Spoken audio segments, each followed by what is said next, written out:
मेरे जेन जी जनरेशन के लेजी दोस्तों, सिस्टम ने हम बेरोजगार लोगों को कॉकरोच बोला है। मेरे जेन जी जनरेशन के लेजी दोस्तों, सिस्टम ने हम बेरोजगार लोगों को कॉकरोच बोला है। मेरे जेन जी जनरेशन के તમે જો આપ ખુદ શાસનમાં દબાવવાની કોશિશ કરશો તો એ બમણા વેગથી કુકરની સીટીમાં જેમ વાલ બંધ કરો છો અને ઢાંકણું ઉલડે છે તે રીતે ફૂટી પડશે. કંઈક આવું જ થયું છે કોકરેજ જનતા પાર્ટીમાં. જી હા, કોકરેજ જનતા પાર્ટીનો વિસ્ફોટ અને તે બાદના યુવાનોનો રોષ અને તે બાદ યુવાનોની વિચારધારા જ્યારે એક મંચ ઉપર આવે છે ત્યારે એક નવો કીર્તિમાન ઇન્સ્ટાગ્રામમાં નોંધાય છે. સૌથી મોટી પાર્ટી બને છે.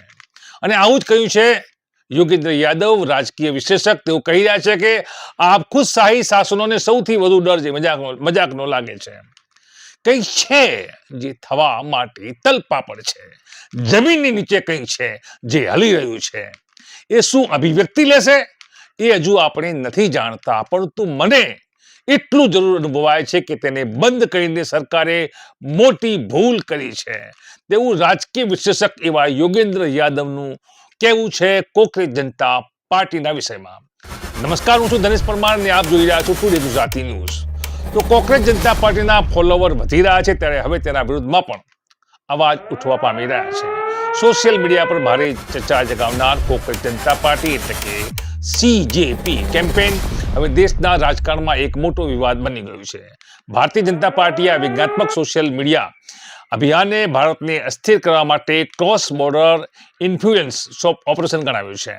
તો કેરળ ભાજપના પ્રમુખ રાજીવ ચંદ્રશેખરે આ મામલે નેશનલ ઇન્વેસ્ટિગેશન એજન્સી એટલે કે NIA દ્વારા તપાસ કરવાની માંગ કરી છે.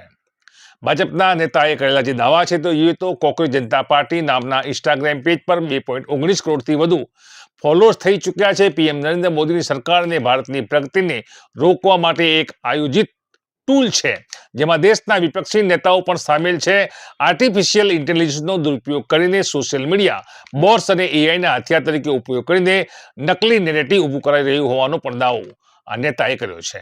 ત્યારે બીજી તરફ ખેડૂત નેતા રાકેશ ટિકેટે કોકરેજ જનતા પાર્ટી પર કહ્યું છે કે ઝડપથી કોકરેજ જનતા પાર્ટી આગળ વધી રહી છે. તેનાથી સ્પષ્ટ છે કે બેરોજગાર અને પરેશાન યુવાનો મોટી સંખ્યામાં તેની સાથે જોડાઈ રહ્યા છે. તેમણે એ પણ કહ્યું કે આ પાર્ટીની સ્થાપના કરનાર વ્યક્તિ અમેરિકામાં બેઠો છે, પરંતુ ત્યાંથી જ તેણે એવું વાતાવરણ બનાવી દીધું છે કે લોકો સતત તેની સાથે જોડાઈ રહ્યા છે. મિત્રો, સુપ્રીમ કોર્ટના CJI સૂર્યકાંત દ્વારા યુવાઓ પર કરવામાં આવેલી ટિપ્પણી બાદ સોશિયલ મીડિયા પર શરૂ થયેલા વિવાદ હવે એક નવા સ્તર સુધી પહોંચ્યો છે. ઇન્ટરનેટ પર ધૂમ મચાવી રહેલી કોકરેજ જનતા પાર્ટીને ટક્કર આપવા માટે હવે તેની વિરોધી પાર્ટી ઓગી જનતા પાર્ટી એટલે કે OJP નો જન્મ થયો છે.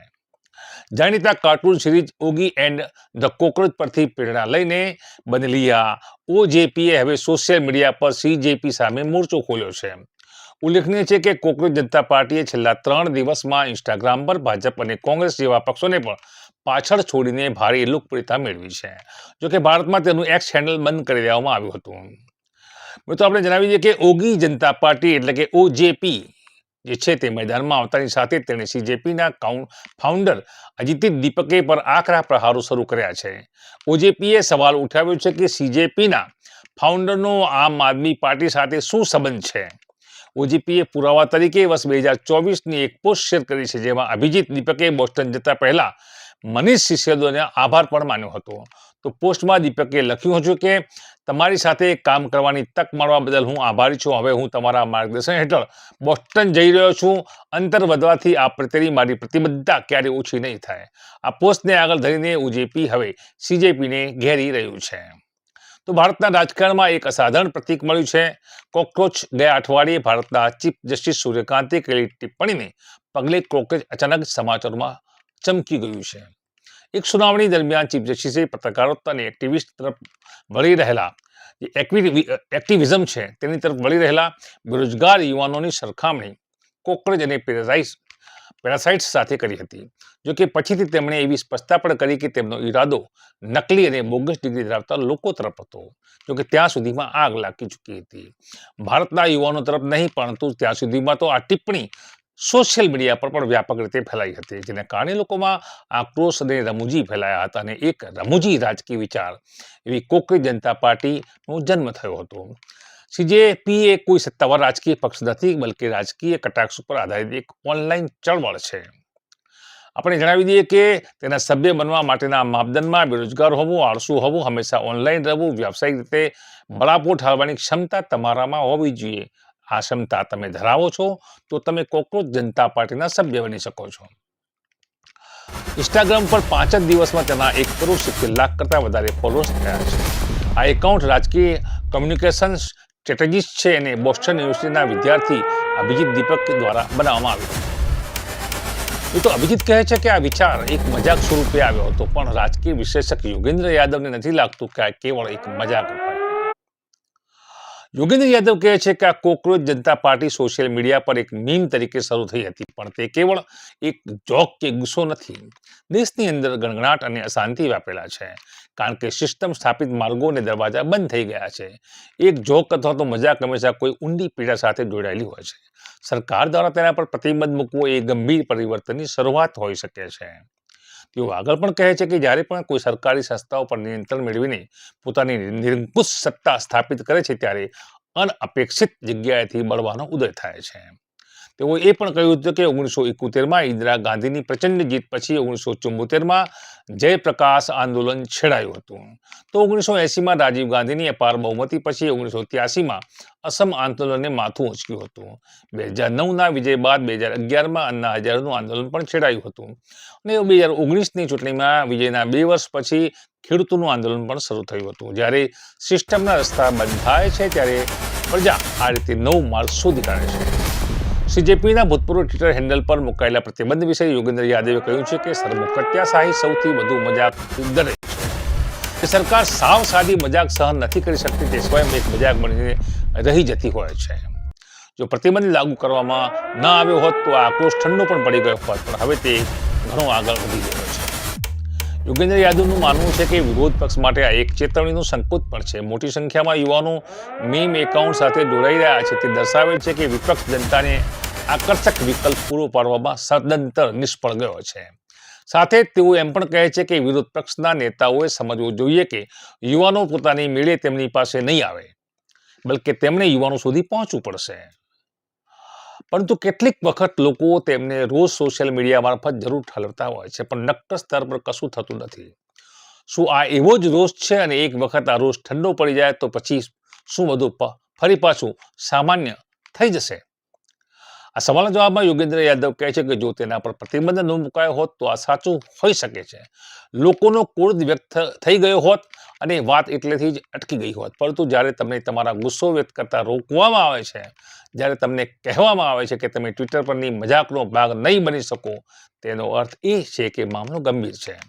હજુ હમણાં સુધી જ મજાક આપણી વચ્ચે હતી, તે હવે સરકાર એ મજાકમાં સામેલ થઈ ગઈ છે. હવે તે મજાક સરકાર તરફથી આંગળી ચીંધી રહી છે અને હવે આ મામલો ઘણો આગળ વધી ચૂક્યો છે. લોકો ઝડપથી આ એકાઉન્ટ સાથે જોડાઈ રહ્યા છે અને હવે ગંભીર રાજકીય ચર્ચા પણ છેડાઈ ગઈ છે.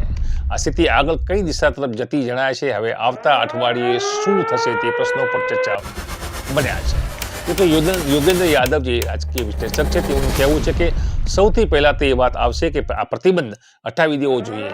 મને લાગે છે કે આ માત્ર 1.2 કરોડ ફોલોઅર્સ જ નહીં, પરંતુ કરોડો લોકો સવાલ કરશે, તમે આને બંધ શા માટે કહી રહ્યા છો? આ તો કેવળ એક મજાક છે, મીમ છે. શું આવનાર થોડા કલાકો વિશે પણ વિચારી રહ્યો છો કે સરકાર આ પ્રતિબંધ લાદીને તેની વ્યાજબી કેવી રીતે ઠેરવશે? કે અમે આ પ્રતિબંધ લાદ્યો છે આ કારણથી? માનશે કોઈ?